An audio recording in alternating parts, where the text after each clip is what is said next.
You really never kissed anyone? Sometimes I just wish I could get it out of the way. Should we? Just to get it over with. Just to get it over with. And you swear we both go right back to hating each other as soon as it's over? Oh, totally. And we never tell anyone. Never. Sam Puckett and Freddie Benson are two very different people.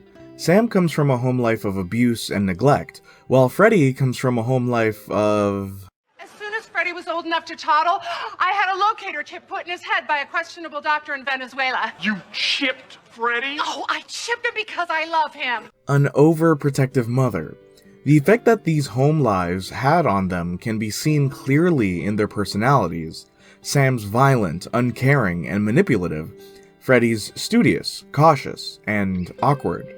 It comes as no surprise then that these two don't get along. Sam takes every opportunity she can to insult or sabotage Freddie, while Freddie does his best to stand up to Sam or get out of her way, neither of which works.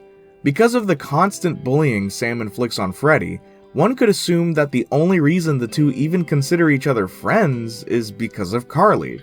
You see, if it wasn't for Carly, I highly doubt Freddie would be doing as much with Sam intentionally.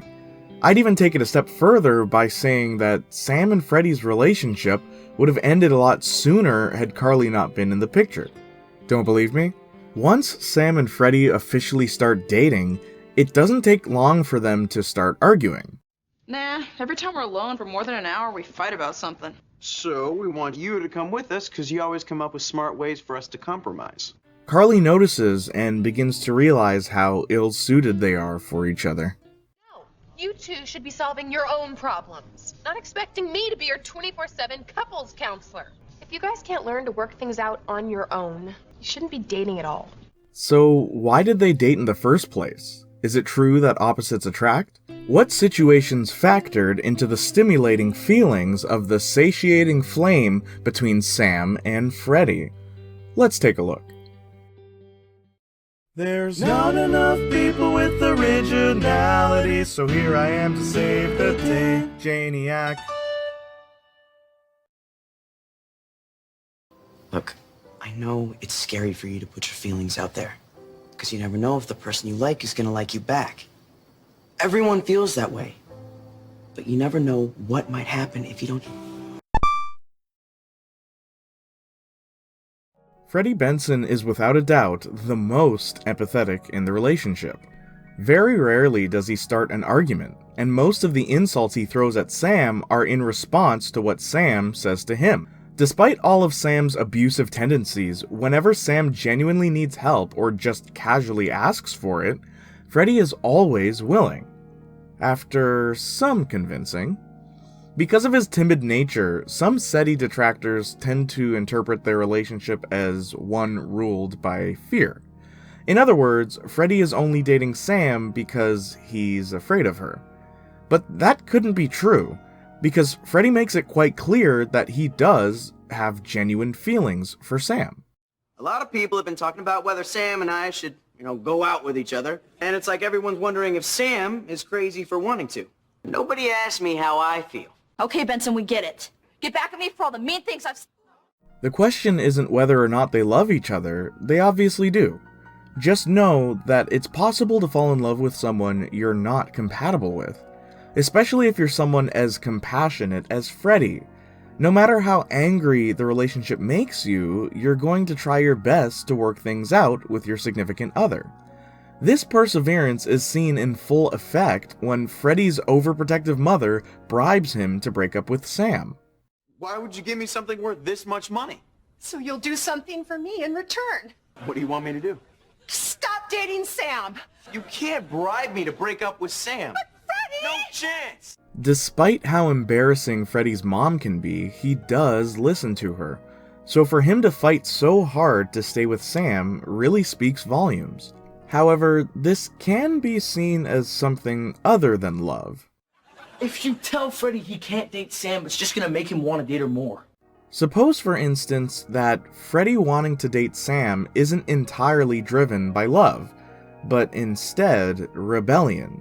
Again, Freddie always obeys his mom's orders, so a lot of his life choices and decisions revolve around his mother's approval. So the one time he finally chooses something for himself, making his own decision in life, he's probably going to fight for it a lot harder.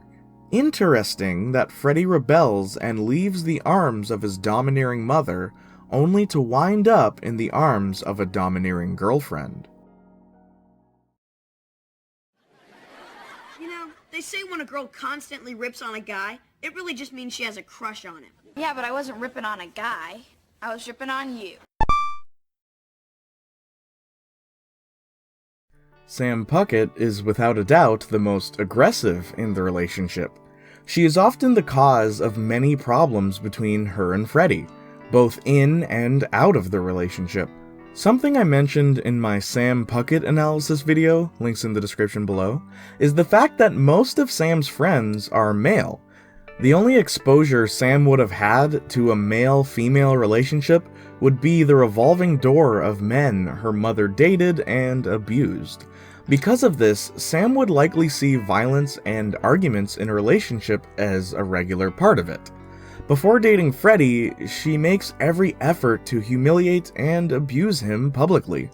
But once they start dating, it changes. Even though she's no longer humiliating him, abuse and injury still play an interesting role in their relationship. I want to know when you first started to like me. Remember the time I pushed you in front of that bike messenger and he knocked you down and your head hit that fire hydrant? When you were laying there, moaning, blood coming out your ear, you looked kinda cute. Does this mean that her love for Freddie isn't real? No. It just means that Sam doesn't know how to express love, like, at all. And who can blame her? It's not like her family ever shows her love. So it's really telling when Sam says this about Freddie. Bringing Freddie here and flirting with him when you know he's the only guy I ever loved. What now? In their relationship, Freddie brings stability, while Sam brings excitement. But again, that doesn't automatically mean it's a good relationship. I think this is perfectly illustrated in the episode I Love You, where they realize how little they have in common. Listen, couples don't have to have every single thing in common to make the relationship work. But when the only conversation a couple can have is about how much they love each other, that's a big red flag. When Sam tries to enjoy one of Freddie's hobbies, she ends up knocking out one of his friends, destroying their model trains, and getting Freddie kicked out. On the flip side, when Freddie tries to enjoy one of Sam's hobbies, he gets threatened as a joke, gets violated in prison, and becomes an accomplice for Sam's ham smuggling. To make matters worse, Sam's apology isn't genuine at all.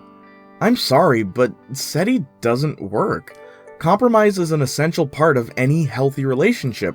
I believe Freddie would be willing to compromise for Sam, but I don't think Sam would ever truly be willing to let go of some of her antagonistic and criminal tendencies.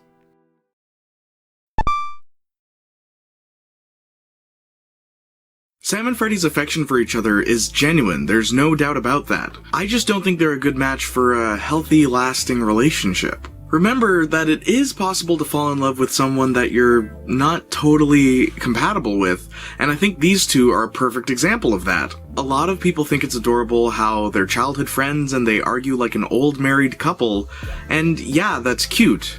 When you're 7, not when you're pushing 17.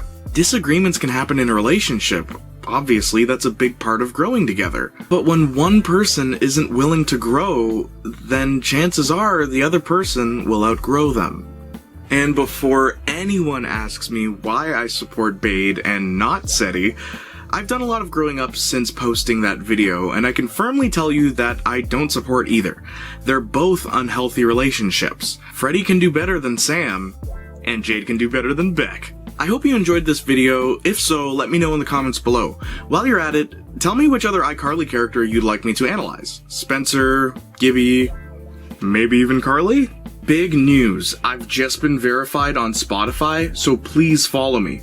So far, I have my pretentious theme song on there, but I plan on releasing some music this year and next year, if everything works out. Links down below. If you're subscribed to this channel, please subscribe to my backup channel, Jayniac Jr. We're almost at 1,000 subscribers, guys. Thank you so much. Links down below. And finally, thank you for supporting my merchandise. You guys really rock and have truly made my dreams come true. Hopefully one day I'll see you guys rocking the merch. Until then, I'll leave you with this.